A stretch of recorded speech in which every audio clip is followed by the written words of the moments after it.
Аз бих желал да питам въпрос. Относно бас битването, нали, като бас битваш, използваш само пръсти, китки или смесица между двете?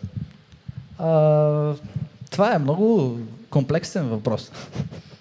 Добре, ще го обясня малко по-дългичко, защото в смисъл такова нещо като само пръсти и само китка не съществува. В смисъл, само пръсти можеш да се упражняваш. Само си сложа микрофона без да умра. Така, само пръсти, ето много яко упражнение. Аз много често ползвам нещо, което научих от Томас Ланг. Той му казва The Matrix. Ще си призная, че не му изгледах цялото DVD. Тук в клиниката в София хванах концепцията и много ми хареса. Той ползва от 8 до 1 и аз го ползвам за всичко. Ето си примерно упражнение за пръсти. Ще свира пръстите по-отделно, по 8 удара.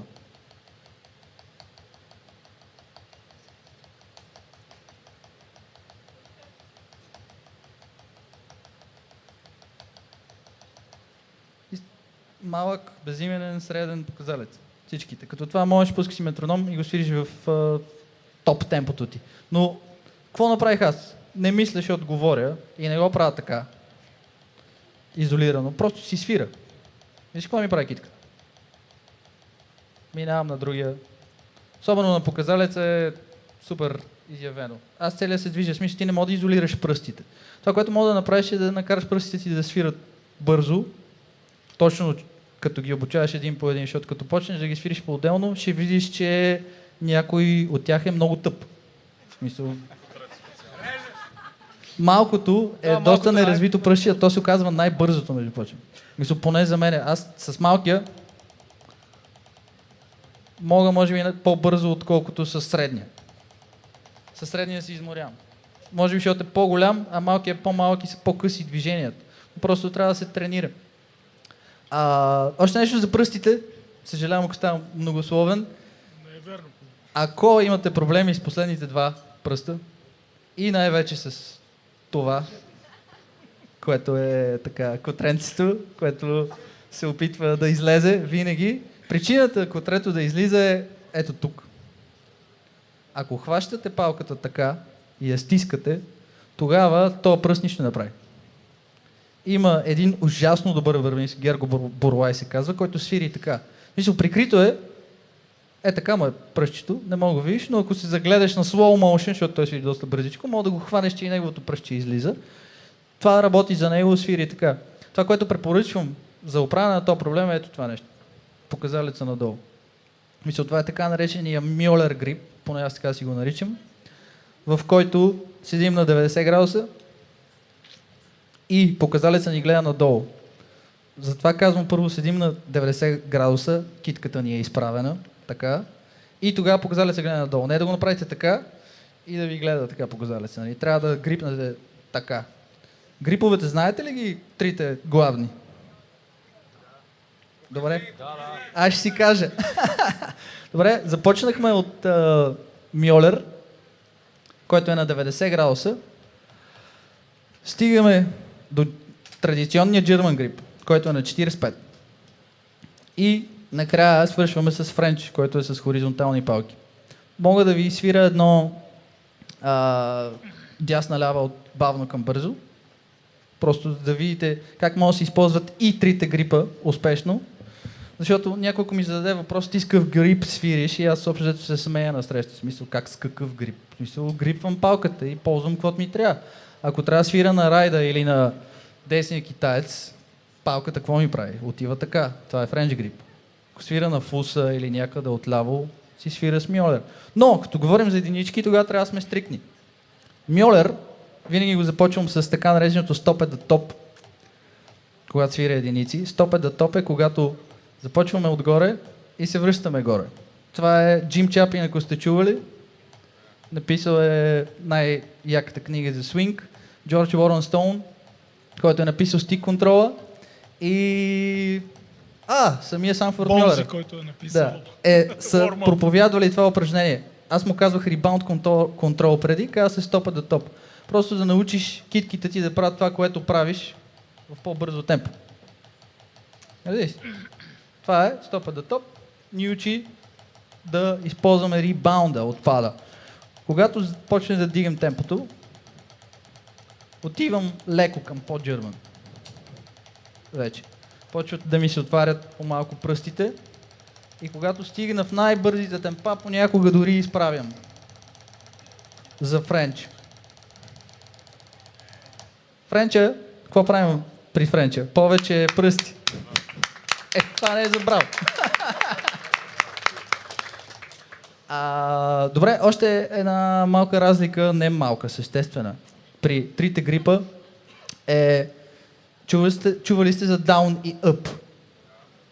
Съответно, дауновете иъповете са различни. Когато свирим Мьолер, там имаме супер специфичен в бавно темпо от зад ухото даун и up. Съответно, дауна би бил това и up това. Като го свира пак с топа да топ. Или като го забързам и вече без топа да топ, става с едно леко странично движение. Мьолер, даун и up. Тройка. Четворка. Тук е нещо много важно за мьолеровите ударчета, че когато упражнявате тройка, някои хора показват едни концепции с въртене, така нататък. Аз обичам Джим Чапин, който показва даун, тап, ръката си седи тук, up. Като го упражняваш така, след това много лесно можеш да направиш четворка, петица, колкото искаш. Защото нямаш раз, два, три, четири и да ти свърши пада. Имаш раз, два, три, раз, два, три, раз, два, три, раз, два, три, чет, раз, два, три, чет, колкото искаш. Имаш, реално ъпът ти е важен в случая, да имаш хубав up-down. Двойки с up-down, свирите ли? Дясна, лава, лава, дясна, дясна, лава, лава, дясна, дясна. Четвърти парадидъл. Да, Велимир ме допълва. Добре, само че се отклоних леко разликата с German грипа. При German нямаш това нещо. При German имаш down и up. Реално. И тогава си следваш тази линия на палката, която е тук при единиците. Примерно аз като свира нормални акценти с изразени акценти и тихи удари.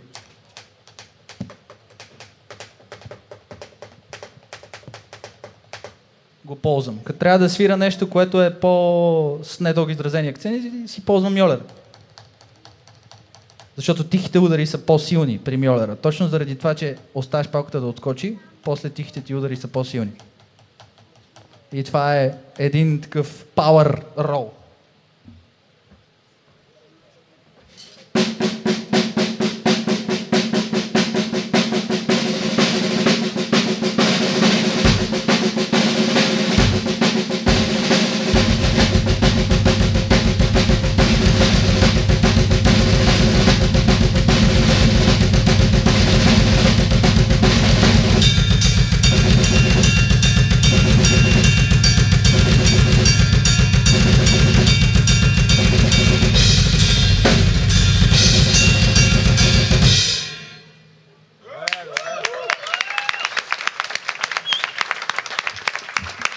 Защото ме пита за бласт битове, това беше отговора ми реално. Разбра ли къде е ключа в бласт битовете? Това, което изсвирих, реално беше същия Мьолер, но както свира раз, два, три, служи го тук, Рачо. Мерси. Когато свириш раз, два, три в ръцете, просто свириш раз, два, три в краката. И така имаш тази координация, това, което го направиш с ръцете, можеш да го свириш и с краката. Добре, връщам се на сета.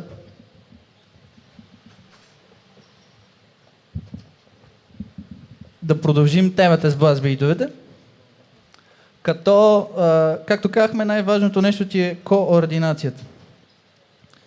Когато правиш нещо с ръцете, да можеш да го изсвириш отдолу с краката и да не се получават форшлаци.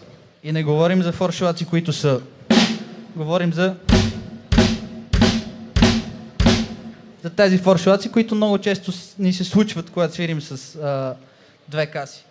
Така, това, което казах от 8 до 1 е супер полезно упражнение за хамър бластове. Хамър бласт, знаете ли какво? Хамър бласт е когато ръцете и краката ти съвпадат.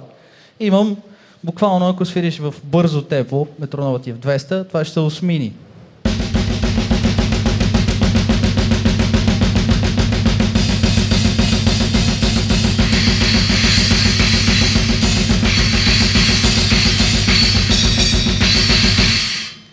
По принцип, обикновено се свират равни удари. Но можеш да си играеш и да свириш други глупости с другата ръка. Съответно, както казахме от 8 до 1 за 16 път го повтарям, ето ви 8. Като започваш, примерно пускаш си някакво темпо, само да се вържа в системата. Някой ще каже ли темпо? 220. Първо е хубаво да почнеш само с краката.